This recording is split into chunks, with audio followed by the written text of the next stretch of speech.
The hauntings just keep happening at this Ontario pub and restaurant with a spectral cast of thousands. While some ghosts seem to be easy to live with, a frightening question looms as to which actually mean harm. Soon after Whitney and Mark Freeman's purchase of the restaurant in downtown Port Perry, Ontario, Canada, there were signs of strangeness. Initially, their normally very well-behaved dog ran at full speed throughout the place, through the kitchen, back hallway and dine-in porch, then stopping at table 13, where he started to bark loudly as if at an invisible guest. Already ghost stories circulated about the building, which had been constructed in 1913 as a private residence. As it needed maintenance work, the Freemans had the entire property rewired. But some presence decided to do their own electrical work, suddenly reversing all the light switch settings. Their electrician was brought back, but had no idea how each switch had reversed its mechanism without human interference. The second floor, above the restaurant, was the Freeman's living quarters, which incorporated a bedroom, small office, a sitting room and a door to the attic, which one day Mark noticed was open. The door had a deadbolt on it, which the couple always kept securely shut and locked, so he thought it strange to see the door open, but assumed it was a simple oversight. He closed and locked the door, then walked away, only to have it swing open again 3 seconds later. The pair needed a vacation, but due to the demands of the business, decided to go in turn on separate trips. The night before Whitney's return and Mark's departure, he was walking downstairs to the basement when he impulsively declared a warning to the ghost. He announced to the surrounding darkness that he was going away for a few days and that he did not want them to disturb Whitney in his absence. In his sternest voice he added, "Is that understood?" As soon as he finished his statement, all of the basement lights turned on, which seemed to be a sign of agreement.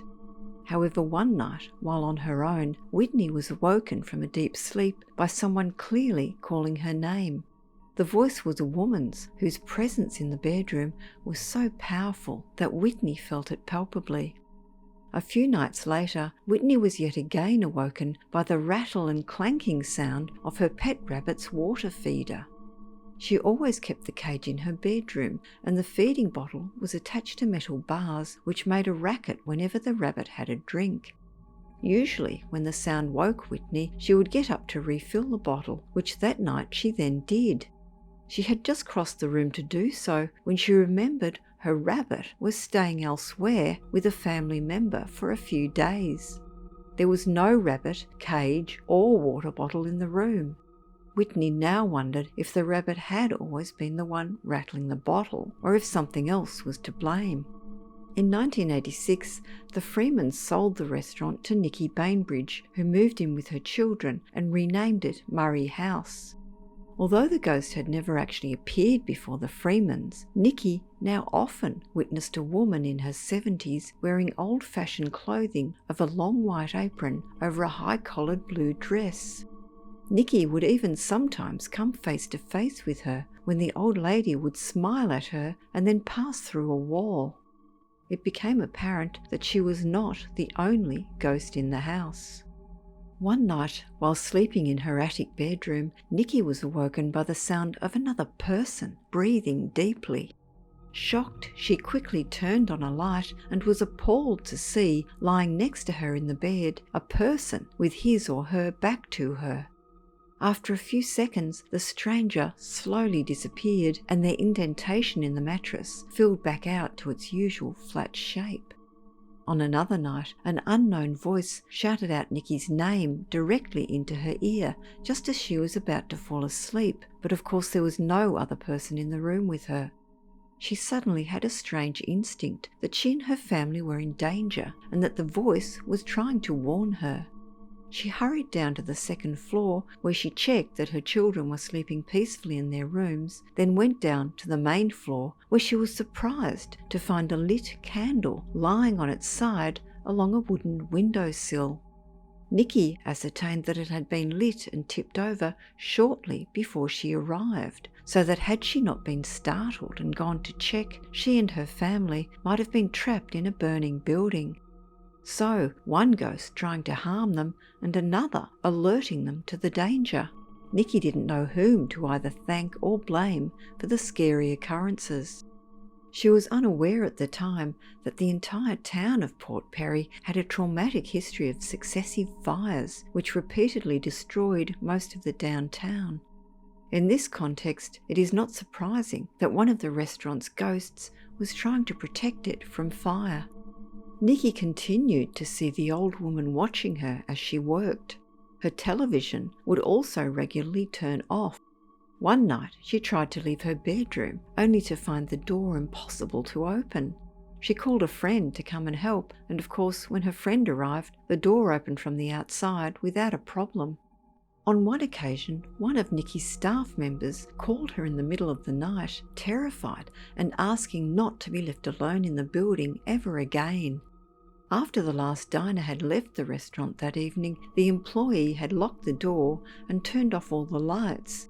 He then turned to see an elderly woman serving a young couple who was seated at table 13, a flickering candle illuminating their pale faces. The staff member quit his job soon after that. Nikki sold the business in 1997 to another family, Sam Chusolo, his son Scott and daughter Joanne.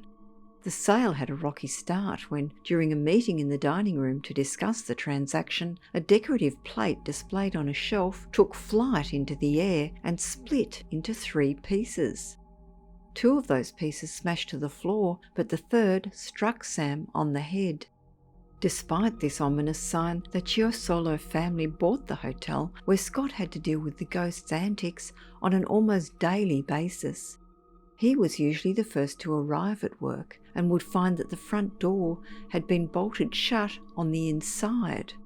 He would also regularly hear footsteps descending down the staircase when he was the last person left in the building. Guests and staff often had unnerving experiences in the women's washroom, from seeing the stall doors close and lock on their own to observing a woman enter then disappear before their eyes. One day Joanne was cleaning in the bathroom when one of the stall doors opened and banged shut 3 times in rapid succession. On one occasion, Sam was pushed from behind while he was doing some routine maintenance in the basement. Another night, he was on his way home when he realised he had forgotten some important papers and returned to the restaurant.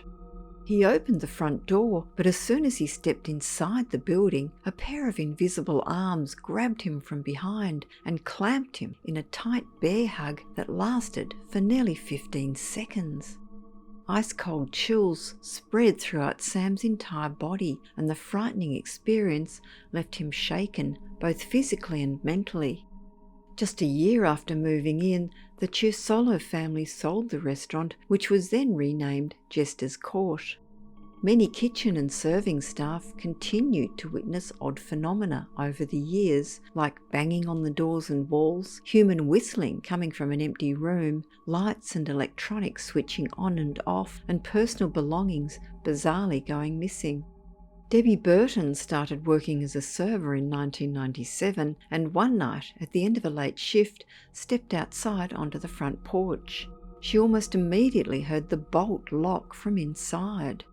One night, Debbie saw the last customers leave the restaurant, lock the front door, and return to the dining area to finish closing down, but the interior door to the main dining area was impossible to open. She couldn't even turn the doorknob, as if someone was holding it tightly on the other side. Debbie shouted out in anger before the doorknob suddenly twisted and the door swung open, revealing no one on the other side.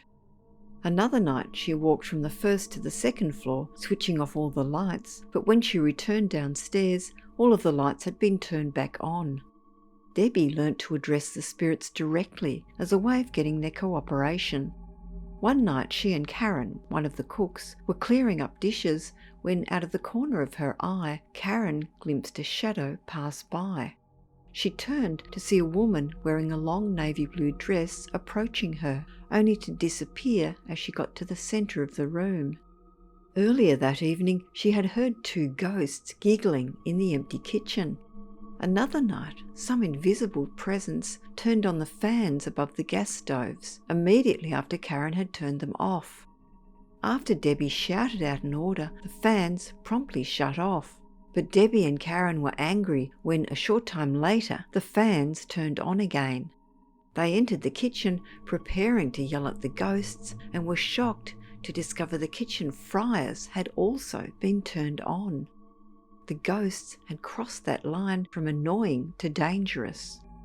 Despite all of Debbie's experiences, one of her friends continued to be a staunch skeptic.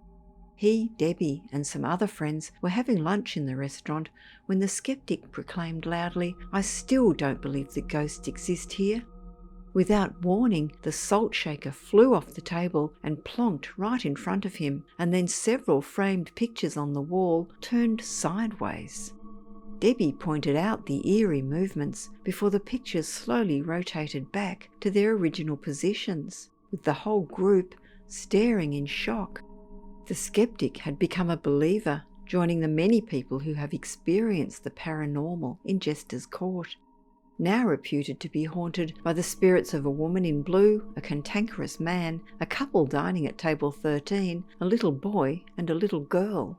The old woman, a recurring apparition, reportedly drove frightened workers from the building one day, and the restaurant has also been described as having the most haunted washroom in Port Perry.